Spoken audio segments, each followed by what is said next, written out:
Trudeau picks fight with Trump as Zelenskyy caves. This is a suggestion via Discord. Let's go and check this out immediately, guys. Let's jump into it.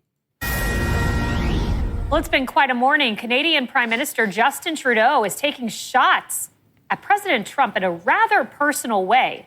This is over the newly implemented 25% tariffs that went into effect. Right. Now, a short time ago, watch this closely, Trudeau had a direct message. He even called the president Donald. That was yesterday. I want to speak directly to one specific American, Donald. Okay. In the over 8 years you and I have worked together, we've done big things. We signed a historic deal that has created record jobs and growth in both of our countries. We've done big things together on the world stage, as Canada and the US have done together for decades, for generations. And now we should be working together to ensure even greater prosperity for North Americans in a very uncertain and challenging world. Okay. Now, it's not in my habit to agree with the Wall Street Journal, but Donald, they point out that even though you're a very smart guy, this is a very dumb thing to do. Right. Right. It's absolutely crazy that the fact that before 2025, Canada had tariffs on us on multiples of things, right? And also many other countries also had tariffs on us for multiple things, right? But as soon as we decide that it's enough, and if you're going to tariff us, we're going to tariff you, then the whole world melts and the stock market goes crazy, right? I hear you, Justin Trudeau, but you seem to be leaving out, a couple of important things. This is a very dumb thing to do. Right. We two friends fighting is exactly what our opponents around the world want to see. Okay. Yeah, they just want to tariff us on steel and aluminum, and they don't want us to reciprocate by any means. I got it, Justin Trudeau. Let's move on. Now, here's what makes this interesting. The comments you just heard come about 72 hours plus after another foreign leader tried the same strategy, picking a fight with President Trump, the commander-in-chief, the leader of the free world. Oh, Zelenskyy? We saw Zelenskyy of Ukraine take on the same kind of confrontational attitude. And interestingly, this same hour, as one leader stood up to pick a fight, another backed down. Zelenskyy posted this. Check this out. He said, "I would like to reiterate Ukraine's commitment to peace. None of us want an endless war. Ukraine's ready to come to the negotiating table as soon as possible to bring lasting peace closer." This is the interesting part. Our meeting in Washington at the White House on Friday did not go the way it was supposed to be. It is regrettable that it happened this way. It is time to make things right. Okay, so he just, like, reading that for the first time, it just tells me he's basically taken the knee. He understood immediately power versus no power. And guys, we are sick and tired of being sick and tired of sending money to the Ukraine with nothing in return. That's it, guys. All right. I think that's the overall reality of the situation. We offer you a minerals deal, you basically spit in our face, and then you start to see that the polling numbers, let's say for the Ukraine, specifically in the United States of America, has dropped 30% in one day. That means it went from like 70-something to 40-something. Okay. Yeah, of course. He's like, oh no. And then obviously the next day, what does Trump do? He pauses or stops all aid going to the Ukraine that Biden was basically signed for. Sometimes it takes a very long time to move a tank from here to there. So things were obviously still in movement, right? He stopped that. And then once Zelenskyy obviously realized that, what does he do? He cowers. Because number one, you should have come with a little bit more respect to the people that are feeding you. Like, you cannot be disrespectful with your handout, bro. It's a little crazy. Hello, everyone. This is Outnumbered. I'm Kaylee McEnany here with my co-hosts Harris Faulkner and Emily Campagno. Also joining us, Sandra Smith, co-anchor of America Reports, and Bill Hemmer, co-anchor of America's Newsroom. Bill, I was watching you live when that Zelenskyy statement came in, and none of us knew that then the next hour during Harris's show, we'd have another leader step up. Yeah, I think a lot's moving right now. I think we can say that. Also in the past hour, it crossed on the wires that Putin says that he will be the mediator between the United States and Iran. Okay, so now, listen, the left is already jumping on that, saying, Trump's sucking up to Putin again. keep your powder dry, I would say. With regard to the tariffs, I'm not a super fan of Putin, bro. I think there's a number of things we can talk about. The markets are getting hammered. But I think sometimes you have to like legitimately speak to the devil for the most part to get something done. And I think that's kind of what that is. With regard to the tariffs, I think there's a number of things we can talk about. The markets are getting hammered. They are down yet again today. I think the question is, how far do you push it? Scott Bessent in the last 24 hours said there will be a transition. He was referring to the markets being down and some tough sledding for a while. Right, Peter Navarro was on our program earlier today. He was talking about the fentanyl in the United States. They're really trying to crack down on that. And the immigration as well. You know, the southern border, we can talk about it a little bit here, how much it has closed up in the past 4 weeks. I mean, it was like flipping a switch. Yeah, 94.7%. I do believe that the Mexican president is helping us on that as well. Definitely. So there's a lot happening. There's a lot going on. I think with regard to Zelenskyy, one of the interesting words that he used in that statement, as was translated in English, was regrettable. Now, what the Trump folks have said that you got to apologize. And I don't know if he's going to get to that or not. Maybe. But during Brett's Yeah, they're definitely going to want him to kiss the ring, guys. interview at 6 o'clock on Friday, remember Zelenskyy was in the Oval Office and he's going at it with Trump and Vance with no translator. And when he appeared with Brett at 6 o'clock, he had a translator sitting off the side. Didn't use him a lot, but when Brett asked him, do you regret? He deferred to his translator and said, regret, what does that mean? Blah, blah. And the translation came back. It was just an interesting choice of words. Does Zelenskyy, for the purpose of this conversation, get to the A word, which is apology? And if he does, then maybe all this stuff is right back on track. By the way, my co-anchor... It would. 1 second, guys. I want to go ahead and stop it for a second. That's a great angle. I did not know that he was not like completely fluent in English. Because a lot of the times, like, so guys, I've traveled the world. I've spoken to people that barely knew English and me trying to, barely speak their language. And sometimes a lot of things do get lost in translation. If that is an actual element of the scenario, I probably would look at the scenario slightly different. And I mean drastically different, pretty much based off of the fact that things do legitimately get lost in translation.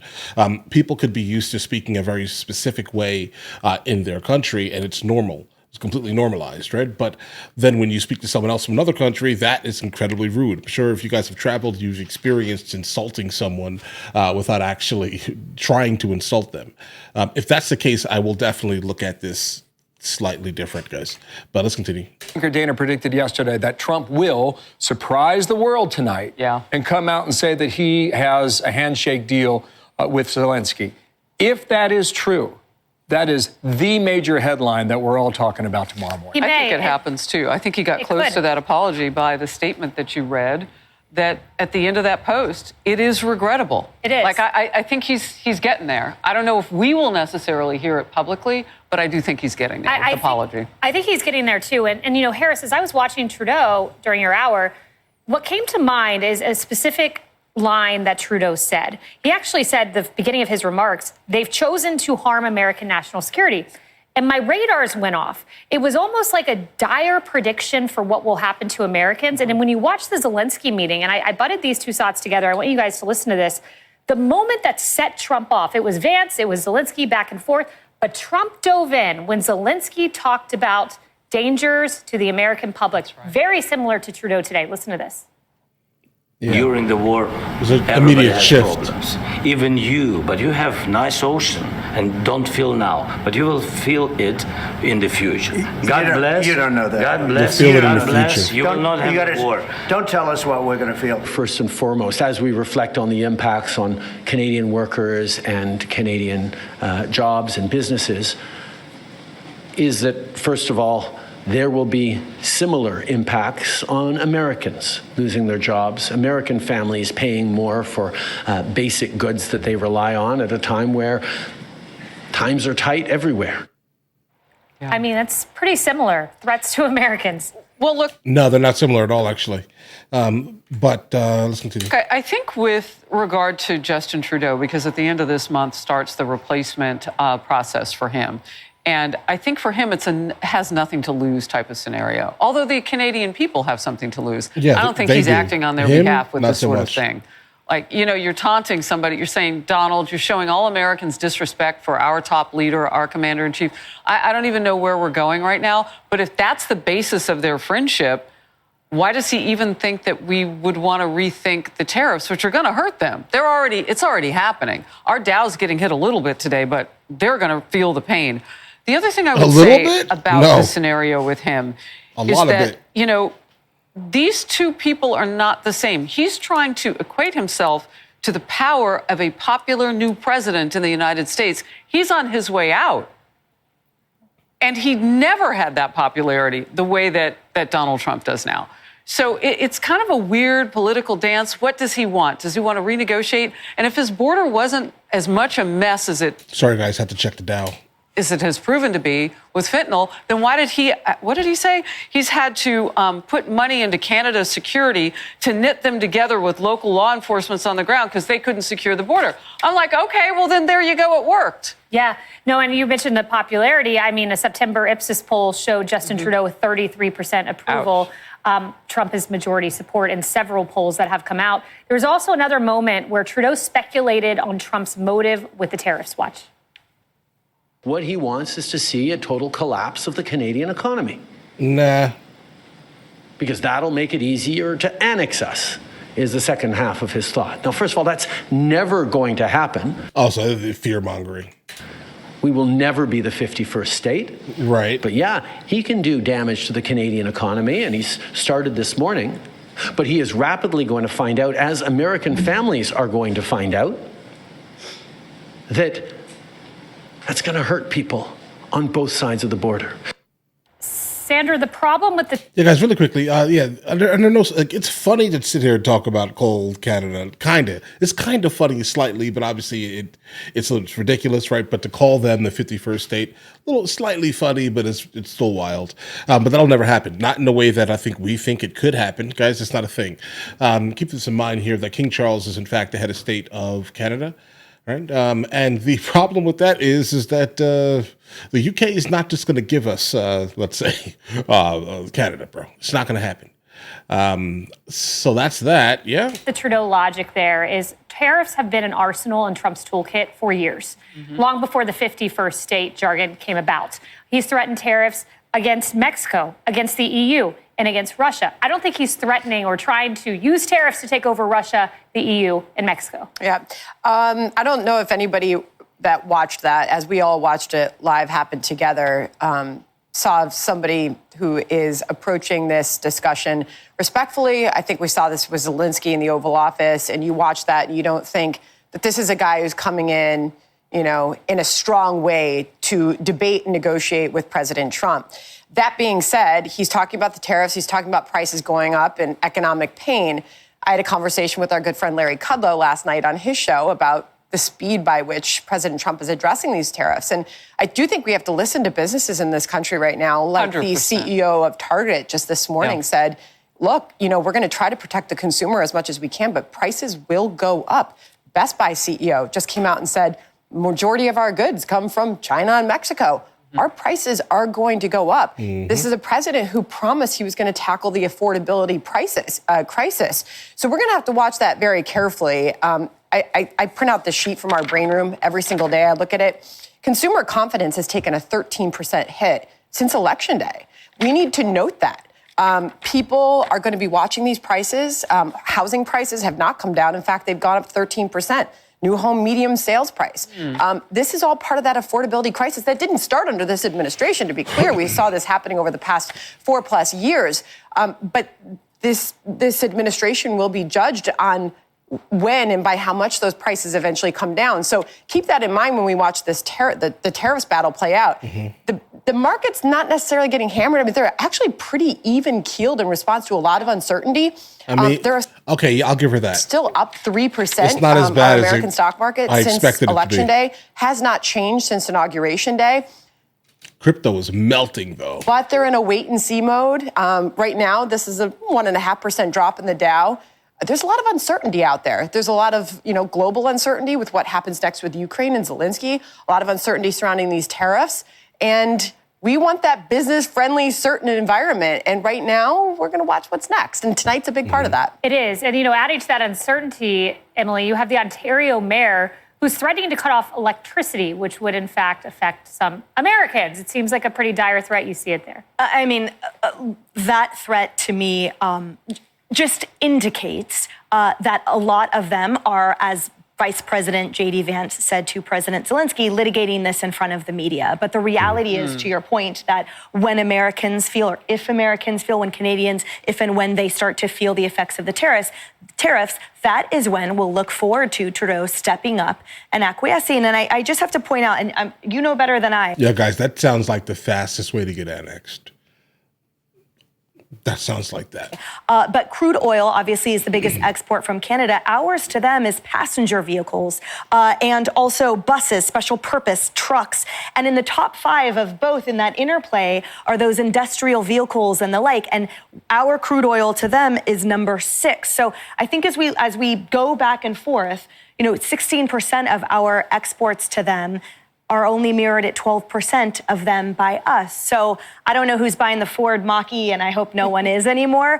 But I think it will be interesting to see when average Americans feel it in their pocketbook. And I'll look forward to tonight, our president reassuring us that any pain is short-lived because there's a bigger plan that will be in our vested. And he has said that is the case, so. Yeah. Yep. And we look forward to Trudeau's next. Okay, guys. Who's buying the Ford Mach-E? First of all, it's an American company, so let's not just throw dirt on the name of an American company. Okay, regardless of if they're if it's an electric vehicle or not. Let's just be honest here in that context, guys. But a lot was said about the economy, guys. Yeah, the economy is something that I care kind of a lot about, but I'm also not dense enough to believe that like one president has the ability to, let's say, to fix the economy after all of this money was printed. They would have to, in fact, destroy money or delete money, let's say, if you actually think price is going to go down. I think a lot of these news agencies are just making an excuse for people. They're trying to keep the viewer base there by basically coddling them, telling them, don't worry, the prices are going to go down. Bro, the prices are not going to come down. The money exists. They've made trillions upon trillions of dollars. Your dollar is not worth $1 anymore. Like your dollar in 2015 is like 50 cents. I'm exaggerating. I'm telling you, it's about, it's not the same. So when these news agencies, when they say, oh, the economy is crazy, we all know it's crazy. They're just trying to coddle their base into believing that some magic man has the ability to come in and push the button and all the prices are going to drop. That's not a thing. The money already exists. Now, when it comes to like the houses, bro, I'm sorry to be a Debbie Downer, but I would just rather live in the real world, not the fantasy, let's say. But the houses, bro, it's all about supply and demand. And these are basically big budget assets. Again, a lot of money was printed, right? So like the houses are not going to go back down to what they were before at all. They can't, because the dollar doesn't equal the same dollar as it did before, right? So again, inflation. That's how inflation works, right? And the tariffs are definitely going to affect every single person that needs something. For example, there are definitely going to be certain cars that are going to be completely unsellable now, because they're going to have to be priced at a point where they're completely way out of the range. And to be honest, the average work truck that used to be $40,000 is now $80, $90, $100. Guys, what interesting times we're in. How do we rectify this? Everyone has to get paid more. That may sound crazy. How dare I say such a thing? Everyone has to get paid more, because again, the dollar that we knew before the 19 happened, let's say, is not the same dollar. It means something different. Yes. If I can actually find a quick inflation calculator, I can probably give you an example exactly, guys. All right, let's go ahead and actually open up the inflation calculator on calculator.net, and let's go ahead and do a backwards inflation. Let's say, what was $1 10 years ago? Calculate. Yeah, so basically, we've lost about 26 cents on every single dollar. That's it. From 10 years ago to now, we've lost about 26 cents. Right, so the dollar is not a dollar. So how can things go back down to guys? It just doesn't make any sense. We need to logic it out, remove the emotion from this whole argument, and just understand this is the life that we are currently living in. Everyone just needs to be paid 26 cents more an hour. That's it. That's the reality. You want to fix it? We fix the inflation immediately by going up 26%. But there are certain products that are just taking that they're just taking advantage of us on, guys. Because certain things should not be as much money. Specifically, if we now know, based off the inflation, the backwards flat rate inflation calculator, that we're looking at a difference in 26 cents. So how can things have gone up that gigantic? It sounds like price gouging, guys. But again, I'm just a random guy on the internet, talking to you guys like normal people. But all right, listen, let me know in the comments what you guys think. You guys all have an absolutely amazing day. I definitely would not bank on someone fixing the economy in the way that we would like it to be fixed. We'd have to delete money, guys. But either way, I'll catch you guys later.